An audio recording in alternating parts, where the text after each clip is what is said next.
बहुत समय पहले की बात है। किसी गांव में पूनम नाम की एक गरीब लड़की अपने माता पिता के साथ रहती थी। पूनम की माँ शारदा गरीब होने के बावजूद भी पूनम को कभी भी किसी चीज की कमी नहीं होने देती थी। वो अपने पति के साथ मजदूरी करके पूनम की बहुत अच्छे से परवरिश कर रही थी।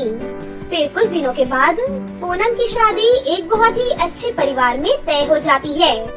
लड़के वाले बहुत अच्छे हैं, पूरी तरह सुखी संपन्न हैं। उन्होंने दहेज के नाम पर हमसे एक भी रुपए नहीं मांगे, लेकिन शादी में तो हमें खर्च करना ही पड़ेगा। लेकिन हम इतने गरीब हैं कि अपनी बेटी की शादी भी धूमधाम से नहीं कर सकते। मुझे तो डर है कि कहीं इस बात से लड़के वाले नाराज ना हो जाएं। आप ठीक कहते हैं, मुझे भी ये चिंता सताती रहती है। मैं सोच रही थी कि एक बार अपने भाई के पास जाकर उससे मदद मांगूं। उसका व्यापार बहुत अच्छा चल रहा है, शायद वो हमारी कुछ मदद कर दे। उसके बाद शारदा अपने भाई से मदद मांगने के लिए उसके घर पर पहुंच जाती है और उससे कहती है, सुनो राघव, पूनम की शादी तय हो गई है। तुम तो जानते ही हो, मैं और तुम्हारे जीजा जी मजदूरी करके घर चलाते हैं। हमारे पास पूनम की शादी करने के लिए बिल्कुल भी पैसे नहीं हैं। इसीलिए मैं मदद के लिए तुम्हारे पास आई हूँ मेरे भाई।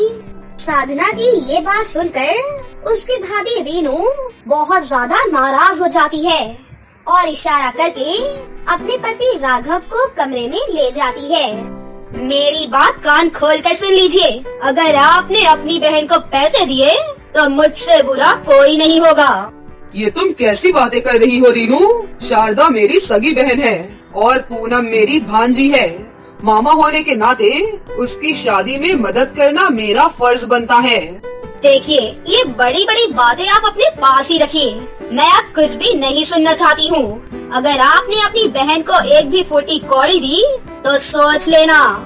इस तरह अपनी पत्नी के डर से राघव उसकी बात मानने के लिए मजबूर हो जाता है। फिर वो शारदा के पास जाकर उसे पैसे देने से इनकार कर देता है। दीदी, इस समय मेरा व्यापार ठीक नहीं चल रहा है, मुझे माफ करना, मैं आपको पैसे नहीं दे सकता हूँ। ये तुम क्या कह रहे हो राघव? मैं तो बड़ी उम्मीद से तुम्हारे पास आई थी। अब क्या करे दीदी, बुरा वक्त कभी बता कर तो आता नहीं है। हमारे ऊपर बहुत सारा कर्ज चढ़ा है, इसीलिए हम आपको पैसे नहीं दे सकते। माँ जी के पुराने कमरे में उनका बहुत सारा सामान रखा हुआ है। अगर आप चाहो तो वो आप ले जा सकती हो। उन्हें बेचकर आपको कुछ पैसे मिल जाएंगे। फिर आखिरकार मजबूर होकर शारदा अपनी माँ के कमरे में जाती है और वहाँ पर रखा हुआ पुराना सामान लेकर अपने घर पर वापस चली जाती है। माँ, तुम इतना सारा कबाड़ का सामान कहाँ से लेकर आ रही हो? बेटी, ये सारा सामान तेरी नानी के कमरे में रखा हुआ था। तेरे मामा मामी ने पैसों के बदले मुझे ये पुराना सामान दे दिया है। मैं आज ही इन्हें कबाड़ी वाले को बेच दूंगी। तभी पूनम की नजर एक पुरानी सी छोटी सिलाई मशीन पर पड़ती है। अरे माँ, ये मशीन तो बहुत ही अजीब सी है। आखिर ये काम क्या करती है? मुझे नहीं पता बेटी। तुम्हारी नानी जब जिंदा थी तब मैंने उनके पास ये सिलाई मशीन कभी भी नहीं देखी थी। पता नहीं अचानक से उनके कमरे में ये सिलाई मशीन कहाँ से आ गई। तभी पूनम उस सिलाई मशीन का एक बटन दबा देती है। मशीन का बटन दबाते ही वो मशीन चमकने लगती है और उससे आवाज आने लगती है। मैं एक जादुई सिलाई मशीन हूँ। मुझे मुसीबत में फंसे लोगों की मदद करने के लिए बनाया गया है। तुम दोनों बहुत ही अच्छी और ईमानदार हो, इसीलिए अब मैं तुम्हारी मदद करूँगी। उस मशीन को बात करता देखकर दोनों माँ बेटी को बहुत ताज्जुब होता है। अरे माँ, लगता है ये कोई जादुई सिलाई मशीन है। सुनो जादुई सिलाई मशीन, तुम किस तरह हमारी मदद करोगी? मेरे ऊपर लगे हुए उस हरे रंग के बटन को दबाओ।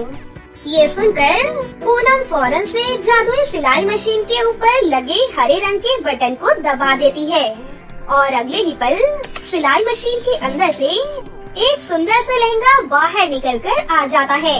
फिर पूनम उस लहंगे को उठाकर देखने लगती है। लेकिन तभी एक और लहंगा उस मशीन से बाहर निकल आता है। देखते ही देखते उस मशीन से ढेर सारे लहंगे बाहर निकलकर आने लगते हैं और वहाँ पर लहंगों का ढेर लग जाता है। आज से तुम इन लहंगों को बेचना शुरू कर दो। मैं इसी तरह हर रोज तुम्हें ढेर सारे लहंगे दिया करूँगी। ये सुनकर पूनम और शारदा बहुत ज्यादा खुश हो जाती हैं। फिर अगले दिन दोनों माँ बेटी बाजार जाकर सारे लहंगे बाजार में बेच देती हैं। इस तरह रोज ढेर सारे लहंगे बेचकर कुछ ही दिनों में उनके पास बहुत सारे पैसे इकट्ठे हो जाते हैं। फिर कुछ समय के बाद वो दोनों अपना एक बहुत बड़ा सा बुटीक खोल लेती हैं। उनके बुटीक के सुंदर सुंदर कपड़े देखकर ग्राहक पूनम के बुटीक में आने लगे। अब पूनम का बुटीक चलने लगा, जिससे उनके पास पैसे ही पैसे हो गए थे। उसके बाद वो लोग अपने लिए एक बड़ा सा घर खरीद लेते हैं और हंसी खुशी से उस घर में रहने लगते हैं। सुनिए जी, अब तो हमारे पास किसी भी चीज की कोई कमी नहीं है। चलिए अब जल्दी से पूनम की शादी कर देते हैं। अरे वाह शारदा, तुम्हारी माँ की जादुई सिलाई मशीन तो सच में कमाल की है। इसने हमारी सारी चिंता दूर कर दी। अब हम बड़े ही धूमधाम से अपनी बेटी की शादी कर सकते हैं। फिर कुछ दिनों के बाद पूनम की शादी की तैयारियां शुरू हो जाती हैं। अब उसकी शादी में सिर्फ एक दिन ही बचा हुआ था। पूनम उस जादुई सिलाई मशीन के पास आती है और नम आँखों के साथ उससे कहती है, हे जादुई सिलाई मशीन, आज मेरा ये आखिरी दिन है। मेरी शादी के लिए मुझे एक सुंदर सा लहंगा दे दो। पूनम के इतना कहते ही उस जादुई सिलाई मशीन में एक चमक उठती है और बहुत ही सुंदर सा लहंगा सिलकर तैयार हो जाता है। माँ, कल मैं इस घर से विदा हो जाऊंगी, लेकिन आप इस जादुई सिलाई मशीन को संभाल कर रखना। आज हमारे घर की हालत सुधर पाई है तो इस जादुई सिलाई मशीन की बदौलत। फिर अगले दिन पूनम की बहुत ही धूमधाम से शादी हो जाती है और सभी लोग पूनम की इतनी धूमधाम से शादी होते देख बहुत ही दंग रह जाते हैं। और शादी के बाद पूनम अपने पति के साथ अमेरिका चली जाती है। उसके बाद वो हंसी खुशी से अपनी जिंदगी जीने लगती है। एक गांव में एक मीरा नाम की लड़की रहती थी। मीरा अपने माता पिता के साथ रहती थी। वो लोग बहुत गरीब थे। उन लोगों का जीवन बहुत ही कठिनाइयों से भरा हुआ था।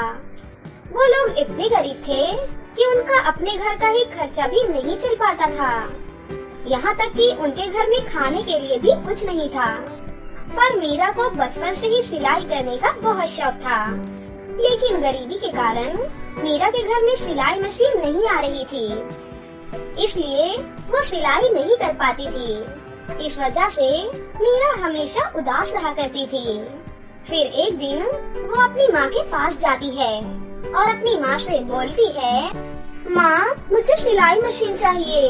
आप तो जानती है ना कि मुझे सिलाई करने का कितना शौक है। माँ, आप मुझे सिलाई मशीन दिला दीजिए ना। बताइए ना माँ, आप मुझे सिलाई मशीन कब दिलवाएंगी? बेटा मीरा, तू जानती है ना हमारे घर में पैसों की अभी कितनी जरूरत है और गरीबी के कारण घर में राशन भी नहीं है, और तुम सिलाई मशीन लेने के लिए कह रही हो। बेटा, सिलाई मशीन लेने के लिए बहुत पैसा चाहिए। उतने पैसे अभी हम लोगों के पास नहीं हैं और मैं तुम्हें सिलाई मशीन नहीं दिला पाऊंगी बेटा। हमेशा की तरह मीरा इस बात से नाराज होकर वहाँ से चली जाती है। मीरा इस बात से बहुत नाराज थी कि उसकी माँ उसे सिलाई मशीन नहीं दिला रही थी। मीरा परेशान होकर जंगल की ओर निकल जाती है। मीरा जब जंगल की ओर जा ही रही होती है तो उसे रास्ते में एक टूटी फूटी सिलाई मशीन कचरे में दिखाई देती है। उस मशीन को देखकर मीरा बहुत खुश होती है, पर वो मशीन टूटी हुई होती है। मीरा वहीं खड़ी होकर उस मशीन को अपने कपड़ों से अच्छे से साफ करती है और उसके नट बोल्ट भी ठीक कर देती है और उसे उठाकर अपने घर ले जाती है और घर आकर अपनी माँ को सिलाई मशीन के बारे में सब कुछ बताती है। बेटा, ये तो बहुत अच्छा हुआ। हम तुम्हें सिलाई मशीन नहीं दिलवा पा रहे थे तो भगवान ने तुम्हारी सुन ली। अब तुम्हें सिलाई मशीन मिल ही गई बेटा। मीरा उस मशीन से सबसे पहले अपनी माँ की पुरानी साड़ी से एक फ्रॉक सिलती है। वो पुरानी साड़ी बनने के बाद बहुत ही खूबसूरत फ्रॉक में बदल जाती है। फिर कुछ दिन बाद मीरा अपनी कुछ सहेलियों के घर जाती है और उन लोगों को अपनी सिलाई के बारे में बताती है। हेलो श्रेया और पिंकी, तुम लोगों को कोई भी कपड़े सिलवाने हो तो तुम लोग बस मेरे पास लेकर चली आना। मैं तुम लोगों के कपड़े जरूर सिल दूंगी। ठीक है मीरा, जरूर। अब हम लोगों को कोई भी कपड़े सिलवाने होंगे तो हम तुम्हारे पास ही आएंगे। हाँ हाँ, हम तुम्हारे पास कपड़े सिलवाने के लिए जरूर लेकर आएंगे। फिर एक दिन मीरा सिलाई कर रही थी। उसने बहुत ही सुंदर प्यारा सा गाउन सिला जिसका डिजाइन दिखने में बहुत ही खूबसूरत दिख रहा था। मीरा अपने बनाए हुए उस गाउन को बड़ी ही गहराई से देख रही थी और देखते ही देखते उसे अचानक से एक आवाज सुनाई देती है, कोई है? तब मीरा उठकर अपने दरवाजे पर जाती है। वहाँ एक छोटा सा बच्चा मीरा से बोलता है, दीदी दीदी, मैं बहुत दिनों से भूखा हूँ। क्या तुम्हारे पास कुछ खाने के लिए है? मुझे बहुत जोरों से भूख लगी है दीदी। दीदी, क्या तुम मुझे कुछ खाना खिला सकती हो? हाँ हाँ, मैं तुम्हें खाना खिला सकती हूँ। तुम आओ, घर में बैठो। मैं अभी खाना लेकर आती हूँ तुम्हारे लिए। मीरा उस छोटे से बच्चे को खाना देती है। वो छोटा सा बच्चा जल्दी से खाना खाकर उसकी आंखों के सामने से गायब हो जाता है। तभी मीरा कहती है, अरे ये बच्चा अचानक कहाँ गायब हो गया?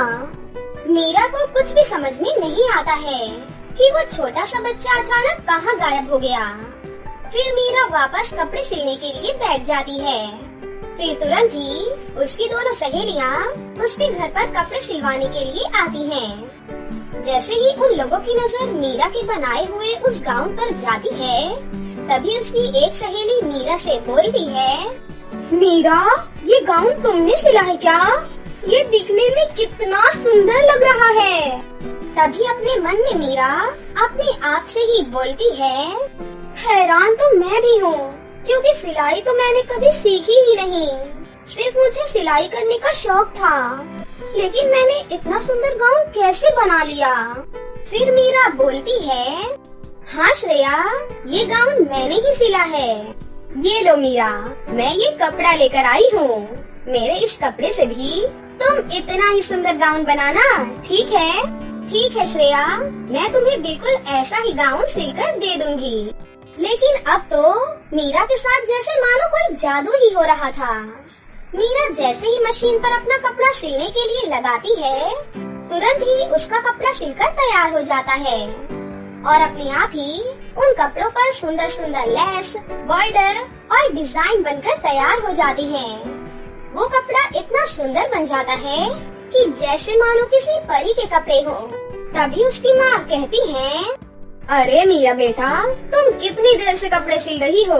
जाओ, जाकर बाजार से सब्जी लेकर आओ। माँ देखो, मैंने कितने अच्छे अच्छे कपड़े सिले हैं। हाँ मीरा, तुमने कपड़े तो बहुत ही अच्छे सिले हैं, लेकिन तुम्हारे पास लेस, मोती और ये सब कहाँ से आए? फिर मीरा ने उस छोटे से बच्चे के बारे में अपनी माँ को सब बताया। माँ, जब से वो बच्चा घर पर आकर गया है, तब से सारा काम अपने आप ही हो जाता है और मुझे किसी भी पैसों की कोई जरूरत नहीं होती। सब कुछ इसमें अपने आप ही लग जाता है माँ। फिर मीरा जब बाजार जाती है तो अपने फ्रेंड के कपड़े भी लेकर जाती है और उसे दे देती है। श्रेया, ये लो, तुम्हारे कपड़े बन गए हैं। मीरा, तुम्हें इतनी अच्छी सिलाई आती है, तुमने ये बात हमें पहले क्यों नहीं बताई? तुम अभी जाओ, अभी मेरी मम्मी घर पर नहीं है। मैं कल सुबह आकर तुम्हें और कपड़े सिलने के लिए और इसके पैसे देने आ जाऊंगी। फिर अगले दिन उसकी फ्रेंड श्रेया उसे और कपड़े देने आई। मीरा ने उसके भी ड्रेस और सुंदर सुंदर गाउन बनाकर तैयार कर दिए। फिर एक दिन मीरा के मन में बहुत ही अच्छा एक ख्याल आया।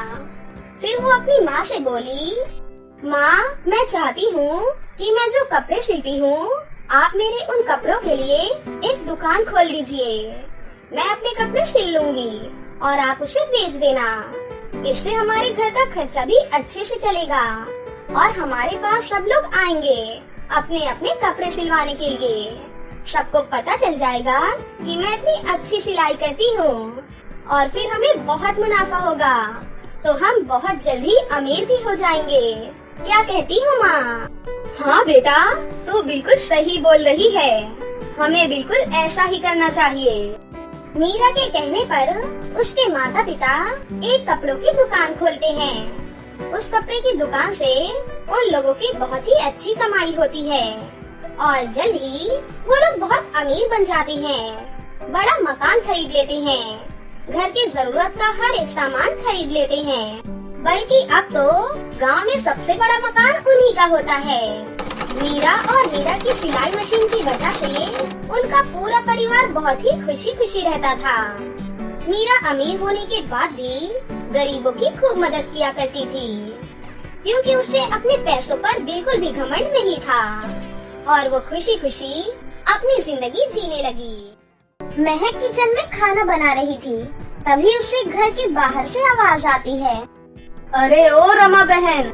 महक जल्दी से किचन से बाहर आती है तो वो देखती है कि एक पड़ोस की औरत उनके घर पर आई है। नमस्ते सीता आंटी। अरे बहू, रमा कहाँ पर है? मेरी बहू का बेटा हुआ है और आज हमारे घर में पूजा रखी है मैंने। रमा बहन को पूजा में भेज देना। लेकिन आंटी जी, वो किसी काम से बाहर गई हैं। थोड़ी देर बाद आ जाएंगी तो मैं उनको भेज दूंगी, और अगर उनको आने में देर हो गई तो मैं खुद ही आ जाऊंगी। अरे नहीं, तू रहने देना। अगर रमा आ जाए तो उसे भेज देना, तुम मत आना। ठीक है, मैं उनको भेज दूंगी। महक उदास होकर अपने कमरे में चली जाती है। महक रामपुर गांव में रहती थी। उसकी शादी को 7 साल हो चुके थे, लेकिन अभी तक उसको संतान का सुख नहीं मिला था। गांव के सभी लोग उसको बाज कहते थे और गांव के सभी लोग उससे बात करना भी पसंद नहीं करते थे। गांव की औरतें अपनी बहुओं को महक से मिलने और बोलने से मना करती थीं। कुछ देर बाद महक की सास रमा घर पर आ जाती हैं, तो महक अपनी सास को बताती है कि पड़ोस वाली सीता आंटी उनको बुलाने आई थी। माँ जी, सीता आंटी आई थी। उनकी बहू को बेटा हुआ है और आज उनके घर में पूजा है। उन्होंने आपको बुलाया है। जिनकी शादी को अभी 1 साल ही हुआ है, उनके भी घरों में संतान का सुख प्राप्त हो चुका है, लेकिन एक मेरा घर है। मेरे घर में तो बांझ आई है। कितने साल हो गए शादी को, लेकिन अभी तक बच्चे का मुंह नहीं देखा। हे भगवान, इस बांझ को उठाता भी नहीं है। निकल जा मेरे घर से, मैं अपने बेटे की कहीं और शादी करवा दूंगी। माँ जी, इसमें मेरी क्या गलती है? जब भी भगवान की मर्जी होगी तभी मुझे संतान का सुख मिलेगा। तभी महक का पति सनी वहाँ पर आ जाता है और कहता है, भगवान कभी नहीं चाहेंगे कि तू माँ बने, क्योंकि तू एक बांझ है। मेरी किस्मत फूटी थी जो मेरी शादी तुझसे हुई है। जब से तुझसे शादी हुई है मेरी जिंदगी खराब हो गई है। सब दोस्त मेरा मजाक बनाते हैं कि कब बाप बनेगा। जी तो कहता है तुझे जान से मार डालूं। तेरी ये मनहूस शक्ल देखने से आजादी तो मिलेगी। इतना कहकर सनी महक को धक्का दे देता है और महक गिर जाती है। गिरने की वजह से उसके सर में चोट लग जाती है। महक बेचारी जोर जोर से रोने लगती है और उसके सर से खून बहने लगता है। हे भगवान, मैं क्या करूं? आखिर मेरे साथ ही ऐसा क्यों हो रहा है? क्यों आपने मुझे माँ के सुख से वंचित रखा है? इस तरह हर रोज महक को अपनी सास और अपने पति की बातें सुननी पड़ती थी। एक दिन महक अपने पड़ोस में जाती है। पड़ोस के घर में एक छोटा बच्चा था जिसका नाम बंटी था। जैसे ही महक उस बच्चे को देखती है, वो तुरंत उस बच्चे को गोद में उठा लेती है। अरे रिया, बंटी तो बहुत बड़ा हो गया है और कितना क्यूट भी लग रहा है। दीदी, बंटी बहुत शरारती है। पूरा दिन इधर से उधर भागते ही रहता है। हर वक्त कुछ न कुछ शरारत ही करता रहता है। मुझे चैन से काम भी नहीं करने देता है। तो ठीक है, मैं इसे अपने साथ अपने घर ले जाती हूँ और तुम अपना काम आराम से कर लो। तभी उस बच्चे की दादी वहाँ पर आ जाती हैं और गुस्से से कहती हैं, अरे छोड़ो हमारे बच्चे को, तुम इसे नीचे गिरा दोगी। और उस बच्चे की दादी उस बच्चे को उठाकर अंदर ले जाती हैं और अपनी बहू से कहती हैं, तुझे कितनी बार समझाया है, जब ये महक घर में आए तो अपने बच्चे को अंदर लेकर जाया कर। इसका अपना तो कोई बच्चा नहीं है, दूसरे के बच्चे को नजर लगाती रहती है। सब कहते हैं कि इसकी नजर बहुत बुरी होती है। अरे माँ, ऐसा कुछ नहीं है, मैं तो अंदर चली गई थी, ये पता नहीं कब बाहर निकल गया था। उन दोनों की ये बातें महक सुन लेती है और रोते हुए अपने घर चली जाती है। इधर बंटी की माँ रिया को महक के बारे में बहुत बुरा लगता है और वो रात को अपने पति से कहती है, देखिए ना, बेचारी महक दीदी को बच्चा ना होने की वजह से सबसे कितना सुनना पड़ता है उनको। आपको पता है, आज वो घर आई थी, बंटी को उन्होंने अपनी गोद में उठा लिया, लेकिन माँ जी ने उनसे बंटी को छीन लिया। महक दीदी को कितना बुरा लगा होगा ना। माँ जो करती है वो बिल्कुल सही करती हैं। उनकी बात को माना करो और वो कुछ भी गलत नहीं कहती हैं। और सब गांव वाले भी तो बोलते हैं कि बाज की नजर बहुत बुरी होती है। अगर माँ ने उनसे बात करने के लिए मना किया है तो उससे बात मत किया करो और बंटी को उनसे दूर रखा करो। ऐसा बोलकर रिया का पति सो जाता है, लेकिन रिया अभी भी महक के बारे में ही सोच रही थी। हे भगवान, आप महक दीदी की भी गोद भर दो ना, वो बच्चों को कितना प्यार करती हैं। बच्चा ना होने के कारण यहाँ पर सभी लोग उनसे बहुत बुरा बर्ताव करते हैं। फिर कुछ दिनों बाद रिया महक के घर जाती है। अरे रिया, तुम आओ, अंदर आओ। अरे दीदी, मैं बाजार जा रही थी, छठ पूजा आ रही है ना, तो बस उसी का सामान लेने जा रही हूँ। मैंने सोचा कि आपको भी बोल दूं। दीदी, आप भी इस बार छठ माता की पूजा जरूर करो। मेरा मन कहता है छठ माता आपकी भी गोद जरूर भरेंगी। रिया की बात सुनकर महक की आंखों में आंसू आ जाते हैं। लेकिन रिया, हमारे घर में ये सब नहीं मनाते हैं। मुझे तो पता भी नहीं है कि इस पूजा में क्या क्या करते हैं। रिया, क्या सच में छठ माता मुझे बच्चे का सुख देंगी? सच में दीदी, आप मेरा विश्वास तो करो। माता बहुत दयालु हैं और वो सबकी बहुत जल्दी सुनती हैं। आप इस बार पूरी विधि विधान से छठ माता की पूजा कर लेना, मैं आपको सारा कुछ समझा दूंगी। उसके बाद अगले दिन रिया महक को छठ माता की पूजा करने के लिए सारे विधि विधान समझाती है। महक रिया की बात मानकर अगले दिन सारा सामान लाती है और पूजा में लग जाती है। लेकिन महक की सास महक को बहुत भला बुरा बोलती है। ऐसे पूजा करने से तो तुझे कुछ भी नहीं मिलने वाला है, तू बांझ है और बांझ ही रहेगी। अरे रहने दो ना माँ, जो कर रही है करने दो। इससे भी तो पता चले, अगर पाठ पूजा करने से ये बच्चे होते तो कोई इसकी तरह ना होता। सनी, रिया ने मुझे विश्वास दिलाया है कि अगर मैं पूरी श्रद्धा से छठ माता की पूजा करूंगी तो मुझे संतान का सुख जरूर प्राप्त होगा। उसने तुमसे झूठ बोला होगा और तुमने उसके ऊपर विश्वास भी कर लिया। तुम तो सच में बहुत बड़ी बेवकूफ हो। महक किसी की भी बात की परवाह नहीं करती और अपनी पूजा में लग जाती है और अगले 4 दिन तक पूरी श्रद्धा से पूरे विधि विधान से मन लगाकर पूजा करती है और सुबह घाट पर जाकर सूर्य को नमस्कार करती है। उसकी सच्ची भक्ति से साक्षात छठ माता उसके सामने प्रकट हो जाती है। महक, मैं तुम्हारी भक्ति से बहुत खुश हूँ। तुमने मेरी पूजा पूरे विधि विधान से की है और मेरा ये व्रत करने से संतान दंपति को संतान की प्राप्ति होती है। मैं तुम्हें भी संतान का वरदान देती हूँ। इसके बाद कुछ ही दिनों में परिवार को महक की माँ बनने की खुशखबरी मिलती है। खुशखबरी सुनकर वो लोग बहुत खुश होते हैं। महक, मुझे माफ कर दो। बच्चा ना होने के कारण मैंने तुम पर बहुत जुल्म किया है। हमेशा तुम्हें भला बुरा कहा है। मैंने तुम पर बिल्कुल भी विश्वास नहीं किया। मुझे माफ कर दो। कोई बात नहीं, आप सारी पुरानी बातें भूल जाइए। महक, मैं आज बहुत खुश हूँ। मेरा बच्चा आने वाला है, वो मुझे पापा बोलेगा। अब से मैं अपने बच्चे और तुम्हारा बहुत ख्याल रखूंगा। फिर कुछ महीनों के बाद महक 2 जुड़वा बेटे और बेटी को जन्म देती है और सब बहुत खुश होते हैं और छठ माता का धन्यवाद करते हैं। और उस दिन से महक अपने बच्चों और अपने परिवार के साथ हंसी खुशी रहने लगती है। एक गांव में प्रियंका नाम की एक लड़की अपनी बुआ कावेरी और उसकी बेटी शालू के साथ रहती थी। प्रियंका की मां की मृत्यु के बाद कावेरी उसे अपने घर ले आई थी। शुरू में कावेरी उससे बहुत प्यार करती थी, लेकिन जैसे जैसे दिन बीतने लगे वो उसके साथ बहुत बुरा व्यवहार करने लगी। वो उसे अपने घर में एक नौकर की तरह रखती थी और उससे घर का सारा काम करवाती थी।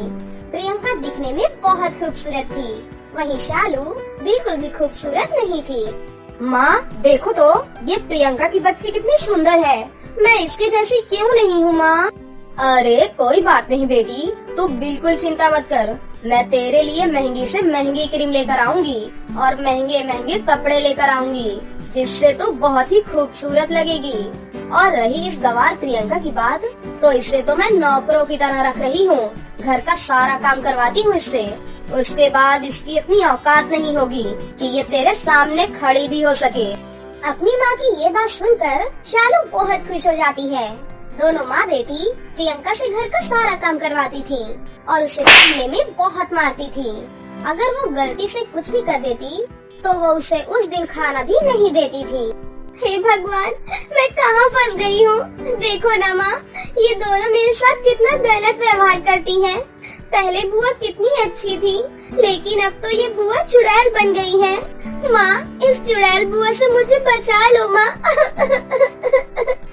प्रियंका की ये सारी बातें वहीं खड़ी कावेरी सुन लेती है। अच्छा, तो अब मैं तुझे चुड़ैल लगती हूँ? रुक, तेरी तो मैं आज टांगे तोड़ती हूँ। फिर वो प्रियंका की बहुत पिटाई करती है। मुझे माफ कर दो बुआ, मुझे माफ कर दो। मैं आगे से आपको कभी कुछ नहीं कहूँगी। आप बहुत अच्छी हो बुआ, मुझे माफ कर दो। अब आई ना अकल ठिकाने। मेरे घर में रहकर मेरे टुकड़े पर पलने वाली मुझे ही चुड़ैल बोल रही थी। अगर तूने आगे से मेरे खिलाफ जुबान भी चलाई तो तेरी जुबान खींच लूंगी और तुझे उठाकर घर से बाहर फेंक दूंगी। जा यहाँ से, कॉफी बना कर ला मेरे लिए। रोते रोते प्रियंका वहाँ से चली जाती है और अपनी बुआ के लिए कॉफी बनाती है। तभी वहाँ पर शालू आ जाती है। अरे माँ, पता है आज क्या हुआ? आप सुनोगी तो बहुत खुश हो जाओगी। हमें एक बहुत ही अच्छा मौका मिल रहा है।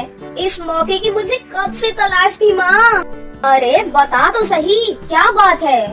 माँ, राजकुमार ने गांव की सभी सुंदर लड़कियों को अपने महल में आमंत्रित किया है। राजकुमार को जो भी लड़की पसंद आएगी, राजकुमार उसके साथ डांस करेंगे और उसके साथ खाना भी खाएंगे। अरे वाह, ये तो बहुत अच्छी बात है बेटी। ये मौका तुझे ही मिलेगा। चल बेटा, मैं तुझे पार्लर लेकर चलती हूँ। अभी से अपना फेशियल करवाना शुरू करवा ले। कुछ दिनों बाद तेरे चेहरे पर एक अलग सी चमक आ जाएगी। देखना, राजकुमार तुझे ऐसे पसंद कर लेंगे और तू राजकुमार को अपने प्यार में फंसा लेना और जल्दी से उससे शादी कर लेना।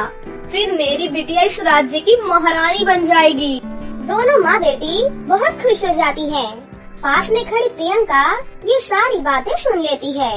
बुआ जी, मुझे भी राजकुमार के महल ले चलो। मेरा भी राजकुमार को देखने का बहुत मन है बुआ। माँ, इस चुड़ैल को तो बिल्कुल मत ले जाना। ये राजकुमार को अपने जाल में फंसा लेगी और राजकुमार से शादी भी कर लेगी और मेरा सपना सपना ही बनकर रह जाएगा। अरे तो बिल्कुल चिंता मत कर, मैं तेरा सपना बिल्कुल भी टूटने नहीं दूंगी। उसके बाद दोनों माँ बेटी महल जाने की तैयारियाँ करती हैं। वो दोनों बहुत ही अच्छी शॉपिंग करती हैं और बहुत सारे ब्यूटी प्रोडक्ट भी खरीदती हैं। आखिरकार वो दिन आ ही जाता है जब उन्हें महल में तैयार होकर जाना था।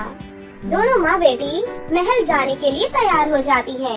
सुन प्रियंका की बच्ची, हम दोनों महल जा रहे हैं। आज मेरी बेटी का सपना पूरा होगा, इसीलिए तू ज्यादा मजे मत करना घर में। चुपचाप घर का सारा काम खत्म करके रखना। बुआ जी, मुझे भी अपने साथ ले चलिए। मैं दूर से ही राजकुमार को देख लूंगी। आप दोनों इतना भारी सामान लेकर जाएंगे, मैं आपका ये सारा सामान उठा लूंगी। बुआ, बुआ प्लीज मुझे ले चलिए। कितनी चालाक होती जा रही है माँ ये। माँ ये चाहती है कि ये राजकुमार को अपने जाल में फंसा ले और उससे शादी कर ले। देखो माँ, आप इसकी बातों पर बिल्कुल विश्वास मत करना। नहीं बहन, मैं तो इसीलिए जा रही हूँ ताकि तुम दोनों का सामान उठा सकूं। अगर तुम सामान उठाओगी तो तुम्हारा मेकअप खराब हो जाएगा बहन। देखो, तुम्हें लगता है कि मैं राजकुमार को पटा लूंगी तो मैं अपने चेहरे पर काला रंग लगा लेती हूँ बहन। उसके बाद वो राजकुमार मुझे बिल्कुल भी पसंद नहीं करेंगे। पसंद तो दूर, वो तो मुझे देखेंगे भी नहीं। मुझे अपने साथ ले चलो बहन। माँ, लगता है ये सही बोल रही है। देखो, मेरे हाथ में कितना भारी पर्स है। इस लड़की को अपने साथ ले चलते हैं। एक काम करो, पहले उसके चेहरे पर काला रंग लगाओ। उसके बाद प्रियंका अपने चेहरे को काला कर लेती है और अपने आप को बहुत ही काली बना लेती है। अब ठीक है। और ये पकड़ सारा सामान, हमारी दासी बनकर हमारे पीछे पीछे चल। अगर ज्यादा चालाकी की तो मैं वहीं पर तेरी हड्डियाँ तोड़ दूंगी। उसके बाद तीनों राजमहल के लिए निकल पड़ते हैं। थोड़ी देर में वो तीनों राजमहल पहुंच जाते हैं। वहाँ पर और भी खूबसूरत लड़कियाँ आई हुई थी। थोड़ी देर बाद वहाँ पर राजकुमार आ जाते हैं। तभी अचानक वहाँ बारिश शुरू हो जाती है। बारिश होने से प्रियंका के चेहरे का काला रंग खड़े खड़े ही धुल जाता है और प्रियंका फिर से खूबसूरत नजर आती है। राजकुमार की नजर प्रियंका पर जाती है और वो सीधा प्रियंका के पास जाते हैं। आप तो बहुत ही खूबसूरत हैं। मैं आपके साथ डांस करना चाहता हूँ। क्या आप मेरे साथ डांस करोगी? राजकुमार की ये बात सुनकर प्रियंका बहुत खुश हो जाती है और राजकुमार के साथ डांस करने लग जाती है। दोनों माँ बेटी ये देखकर जल भुन जाती हैं। इस प्रियंका की बच्ची ने तो सारे किए धरे पर पानी फेर दिया। माँ, मैंने कहा था आपको इस चुड़ैल को अपने साथ मत लेकर आओ, लेकिन आपने मेरी एक नहीं सुनी। अब देखो कैसे राजकुमार के साथ ठुमके लगा रही है ये। उसकी जगह पर मुझे होना था। माँ, अरे बेटा, मेरी भी मत मारी गई थी जो मैं इस चुड़ैल की बातों में आ गई। इतनी चालाक लड़की है ये, मैंने कभी नहीं सोचा था। घर चल, इसे घर आने दे। इससे तो मैं बात वहीं करती हूँ। गुस्से में दोनों माँ बेटी वहाँ से चली जाती हैं। वहीं प्रियंका राजकुमार के साथ बैठकर खाना खाने लगती है। राजकुमार प्रियंका को पसंद करने लगता है। थोड़ी देर बाद प्रियंका अपने घर वापस आती है। दोनों माँ बेटी उसे देखकर बहुत गुस्सा हो जाती हैं और उसके घर के अंदर आते ही उसकी पिटाई करने लग जाती हैं। आज इस चुड़ैल ने मेरा सपना पूरा होने से तोड़ दिया है। मैं इसे जिंदा नहीं छोड़ूंगी। दोनों माँ बेटी मिलकर उसके बाल काट देती हैं और उसके चेहरे पर गरम प्रेस रखकर जला देती हैं, जिससे कि प्रियंका गंजी और जले हुए चेहरे से बदसूरत हो जाती है। मुझे माफ कर दो मुझे। मैंने जानबूझकर कुछ भी नहीं किया बहन। माँ, छोड़ दीजिए इसे। अब राजकुमार इससे शादी करना तो दूर, इसे देखना भी पसंद नहीं करेगा। उसके बाद उससे शादी मैं करूँगी। दोनों माँ बेटी हंसते हुए वहाँ से चली जाती हैं। वहीं बाहर खड़ी हुई एक बानी नाम की नागिन ये सारी चीजें देख लेती है। हे भगवान, कितनी दुष्ट औरतें हैं ये बेचारी लड़की के साथ कितना बुरा व्यवहार कर रहे हैं। फिर वो प्रियंका के सामने प्रकट हो जाती है और उसे उड़ाकर जंगल में ले जाती है और अपनी शक्ति से एक जादुई लहंगा प्रकट करती है और उससे बोलती है, बिटिया, मैंने उन दोनों औरतों को तुम्हारे साथ बुरा व्यवहार करते हुए देख लिया था। ये लो, ये एक जादुई लहंगा है। इसे पहनकर तुम फिर से ठीक हो जाओगी बेटी। और उन दोनों औरतों को तो अब मैं ठीक करूँगी। जल्दी से प्रियंका वो जादुई लहंगा पहन लेती है। लहंगे को पहनते ही प्रियंका फिर से खूबसूरत हो जाती है। तभी वहाँ पर राजकुमार अपने सैनिकों के साथ आता है। सैनिकों, इन दोनों दुष्ट औरतों को पकड़ लिया जाए और इन्हें कड़ी से कड़ी सजा दी जाए। अरे लेकिन हमने किया क्या है राजकुमार? आप हमें बंदी नहीं बना सकते इस तरह। तुम दोनों ने उस मासूम लड़की के साथ बहुत गलत व्यवहार किया है। मुझे एक औरत ने आकर तुम दोनों के बारे में सब कुछ बताया है। अब तुम दोनों को कारावास में अपनी पूरी उम्र बितानी होगी। तभी वहाँ पर प्रियंका आ जाती है। सभी प्रियंका की खूबसूरती को देखकर हैरान रह जाते हैं। फिर राजकुमार प्रियंका से शादी कर लेते हैं। वहीं दूसरी तरफ दोनों माँ बेटी सारी जिंदगी अब कारावास में बिताती हैं। तो दोस्तों, कैसी लगी आपको हमारी ये कहानी?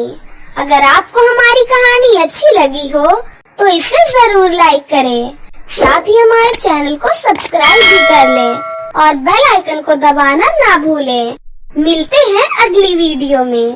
धन्यवाद।